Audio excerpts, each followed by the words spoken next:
Choosing a football team to follow can be straightforward, based on your place of birth or residence, or as simple as the team your parents support, or otherwise. Maybe it was your friends or the latest football superstar which made you choose your team. 10 years ago, there were very few Manchester City fans outside of Manchester, and even fewer PSG fans until a certain Kylian Mbappe entered the scene.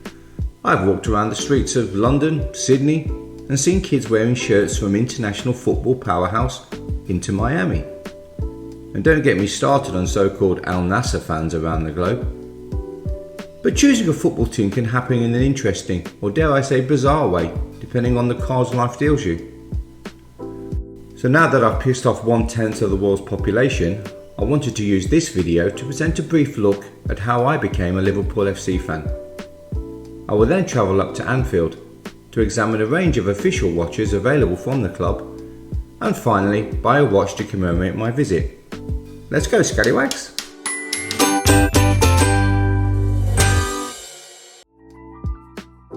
The team which I was going to support for the rest of my life came down to 4 options. I grew up in Derby, just a stone's throw from the baseball ground, and for a while I would go to their games, pay my 10p and sit in the kids section. But somehow the team never quite resonated with me enough to follow them. My father was a passionate Manchester United fan who used to take me to both away games and home games at Old Trafford. But herein was the problem. He would put me on his shoulder to watch the likes of George Best, Dennis Law and Bobby Charlton play football. But once he got tired, he would put me down, where I got to stand in the depths of Middle Earth with legs, crotches and stale urine to keep me company. If United scored a goal, I would be flung around like a human pinball, as the crowd surged and jumped up and down frantically to celebrate the ball hitting the back of the net. I dreaded these days, but fate was about to find me a real love and passion which was to endure to this day.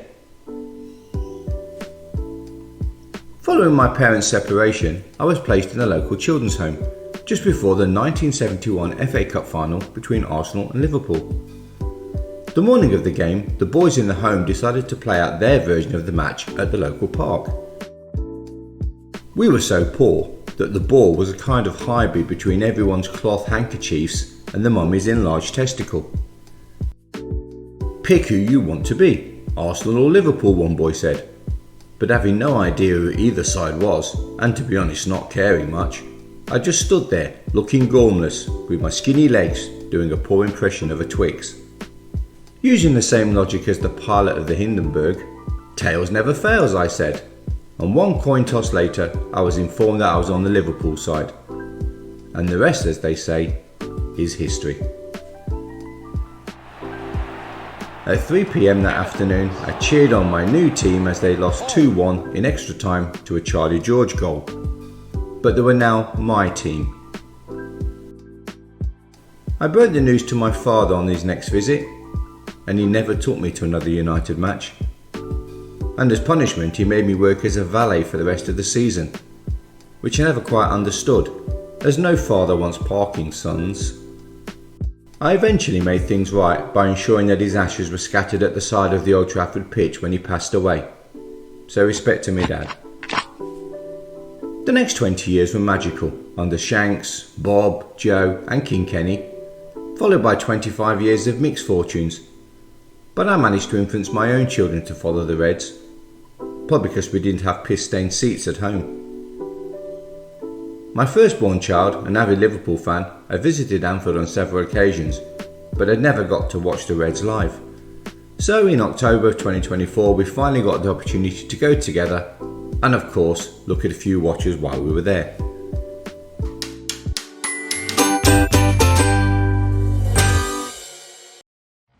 We drove past the bazillion sets of roadworks on the motorway from London to Liverpool, and 6 days later we arrived at Anfield for the game against the paupers of the English Premier League, Chelsea. Once at the ground we headed straight to the club shop. We're going to go and get a Liverpool watch today. We're looking at the shops, if I've got the one I want, if not I'll get a different one. So let's see what's there.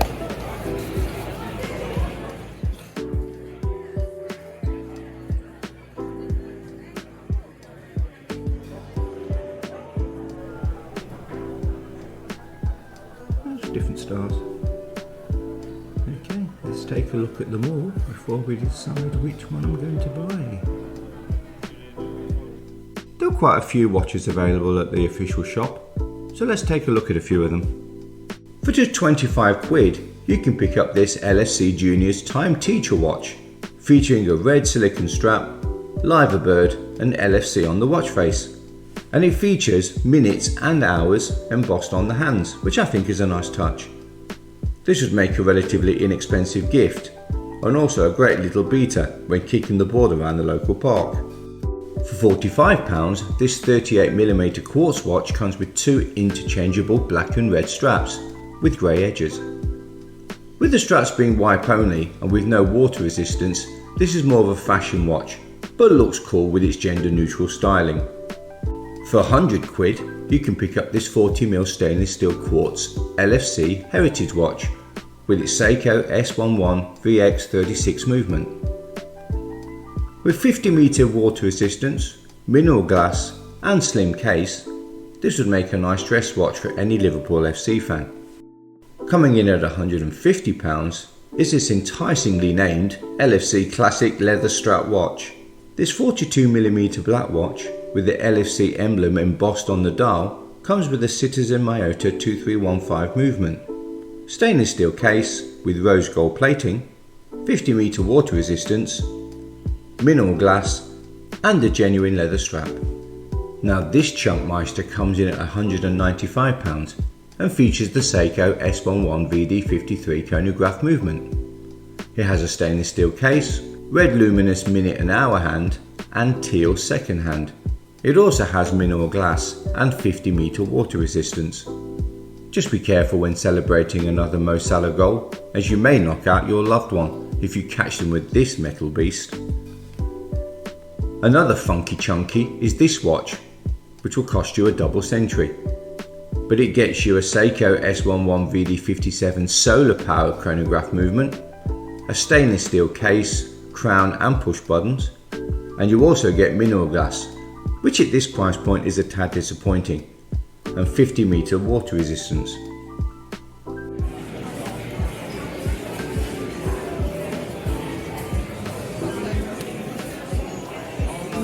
Decisions. I'm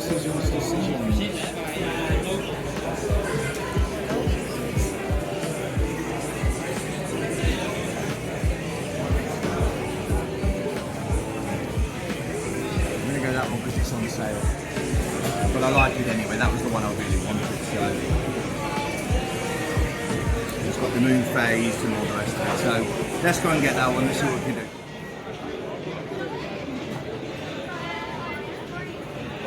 I didn't end up buying a watch, because my daughter bought me one as a thank you. Cheers, our kid. Anyway, we've got the watch, last one in the shop actually. We'll go and do an unboxing and we'll see what it's like. See you after the game. The atmosphere in the ground was fantastic, and to cap off a beautiful experience, we won 2-1, with Mo Salah smacking a penalty and Curtis Jones scoring the winner.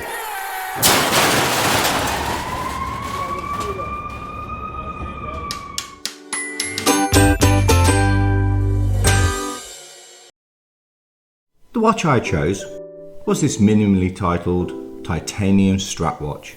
Okay, let's unbox this watch. It's got LFC embossed there. You can see titanium strap watch. Exclusive to Liverpool FC, 150 quid.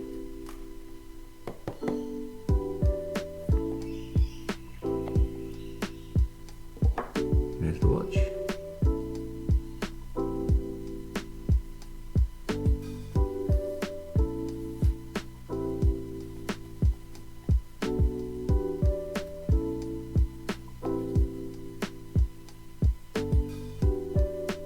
Titanium strap, LFC on there,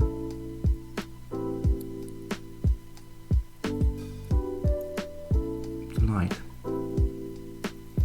and you can see stainless steel on the back, LFC crest, Liverbird, and 50m water resistance. 3 dials and the Liverpool crest.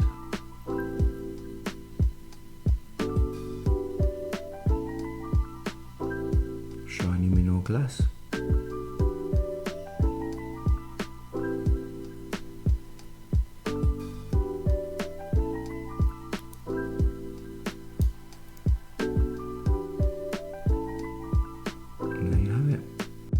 This 42mm looker was my favourite watch from the collection on offer at the official LFC store, and while it's never going to win any Watch of the Year awards, and let's be honest, for any watch collector would be the car equivalent of a Skoda, I love it regardless, and it serves as a great reminder of this special day.